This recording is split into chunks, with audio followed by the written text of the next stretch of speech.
I'm recording this on the Zoom F2 field recorder. This is a live overdub as I'm watching the video playback, so you may hear the click of a mouse, the press of a key, the whir of a machine, or the creak of a chair. But this is what field recorders do. They record everything in the field, so this is a good test. Okay, so this is the F2 field recorder from Zoom. Okay, let's take a look around the back now. Here's the clip on the back. This clip is very tight. It's not easy to get over something, especially something like a thick belt. Difficult to put on. Now, don't get me started on the SD slot. This thing is very, very flimsy, and the card is very difficult to take out. It's almost impossible to get hold of. You have to kind of like this pincer movement, and then ultimately you will probably drop it. So changing this in the field is definitely not advised. Make sure the card is large enough to keep you going all day, because otherwise this is going to end up in the grass or the sand, I'm sure of it. Right, so on the top we've got input, output and USB. You can power this via USB, that's not an issue. The only thing I'm disappointed about, even though it's a USB-C connector, is the fact that it only works at about 2 megabytes per second transfer speed. It's absolute rubbish. Now, getting this battery cover off, as you can see, I'm struggling with it. And every time I struggle, it's almost impossible to find a place where you can guarantee it opens smoothly. You just have to keep tugging at it, and eventually you might hit the jackpot. Okay. Now, the biggest concern, of course, is that this thing is very flimsy. The overall build quality of this is not very satisfactory. The only thing holding this on is the one clip in the center. That's all that holds it on, that one there. And then there's these tiny little clips. I don't know quite what they're supposed to do, but man, they're fragile. I can see this thing breaking very easily. So at least the batteries are fairly firmly in there. So if you can't ever get this cover back on, at least the thing's still usable. Disappointing. Okay, so this is the microphone they supply. The quality of this microphone isn't half bad.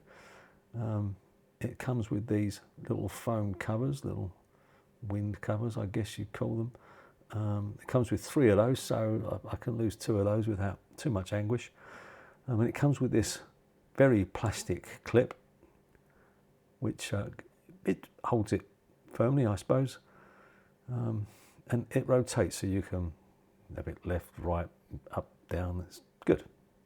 But it's all plastic, apart from the metal spring, of course. Again. Now, this is a really long jack. You'll see why that's an issue in a moment. Now, of course, it's got this lock-in thread, so you can't pull it out. Instead of pulling the jack out, you'll just rip the cable. Right, so let's plug the microphone in. Now, I've purposely not done this up at the moment. Let's press the record button. Now, you'll see a little red light comes on the top of the machine. It's very tiny, but you can see it. I suppose it's not that big a deal, so you know you are recording. Now, you can see there's an input that responds to sound, little LED light there that's flashing. But this is the problem. As I move this around, you're going to hear the track that was recorded underneath this overdub. Now, this is a real problem. Now you think, well, okay, that's not a fair test because you didn't do the locking thing up. So, okay, let's do that up. Let's just make sure that is nice and tight. There we go. Nice and tight. Now let's try that again. So obviously that's not, that is going to happen again. And this noise is loud. If you've got this thing in your pocket and you should accidentally move against it, push against it, it makes a noise. So let's do a quick test on the microphone. Okay, well, we'll start with the obligatory testing. 1, 2, 3, 1, 2, 3 testing. Mary had a little lamb. Its fleece was white as snow, and everywhere that Mary went, that lamb was sure to go. So this is the onboard microphone. There's going to be more samples later on. Okay. That sounded a bit boxy, but to be fair to the lapel mic, when it's worn as a lapel mic, you get more acoustic absorption.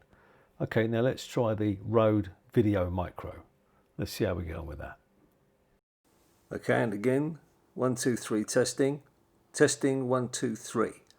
Mary had a little lamb, its fleece was white as snow, and everywhere that Mary went, that lamb was sure to go.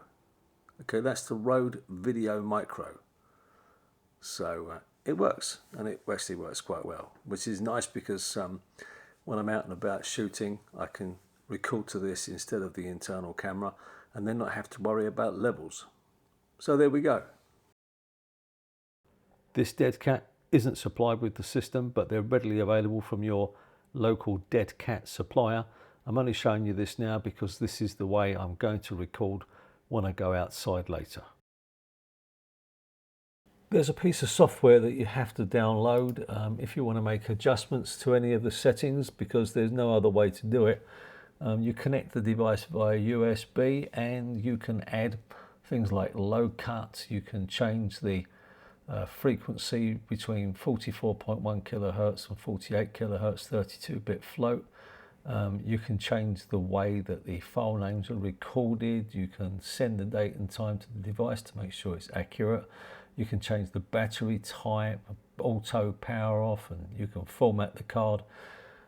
So yeah, if you want to change any of those settings, you are going to need this piece of software, that's for sure. So can I recommend the Zoom F2 field recorder? Well, in all honesty, no, I really can't. Number one, the build quality, I don't think it's very good for a company that's been around this long. You'd think they'd understand what recording in the field meant, but this battery cover is so flimsy. It's the only way you can really power it unless you carry around a USB brick with you. So, you know, the batteries only last apparently 14 hours. So this thing's coming on and off all the time. It's not going to last. I really can't see it lasting.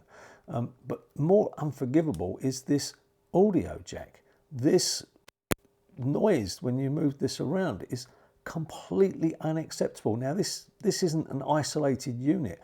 There are many reports about this on the internet.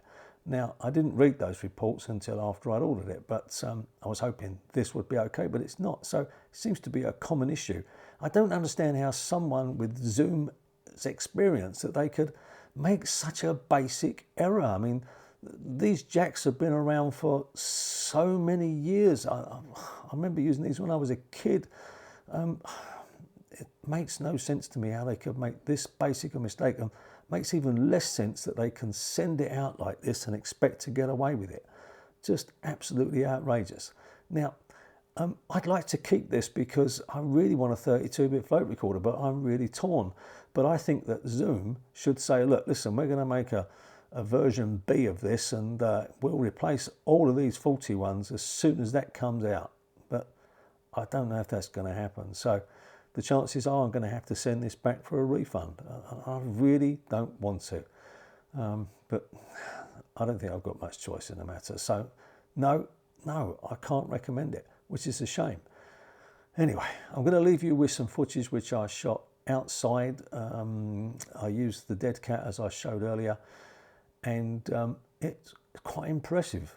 It is quite impressive, but I had this unit in my pocket, and some of the footage was plagued by the noise. It just was. I'm not going to play that footage now because I'm sure they've had enough of me doing that. So anyway, I'm going to leave you on that basis. Thanks for looking at this, and I hope you got something out of it. Cheers for now.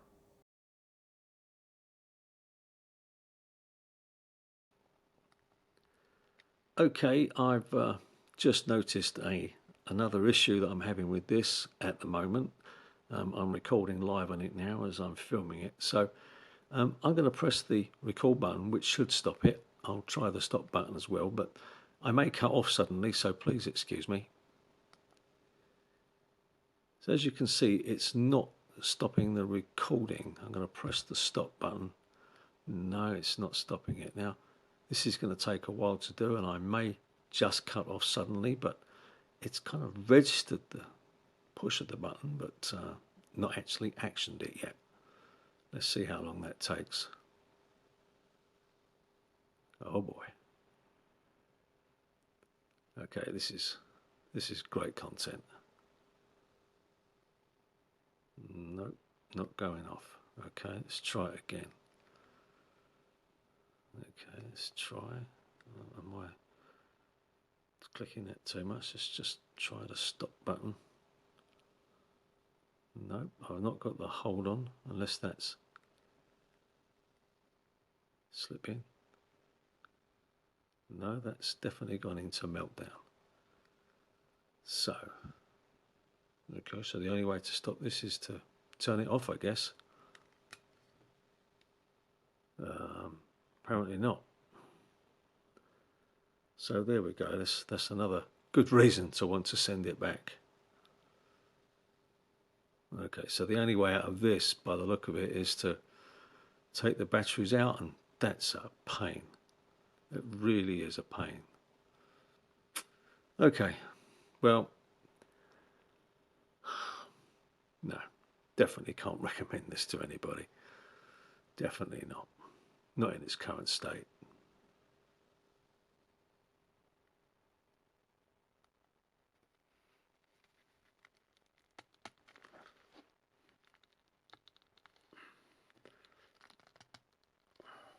Oh boy. I bet this is going mad. Okay, drop the battery.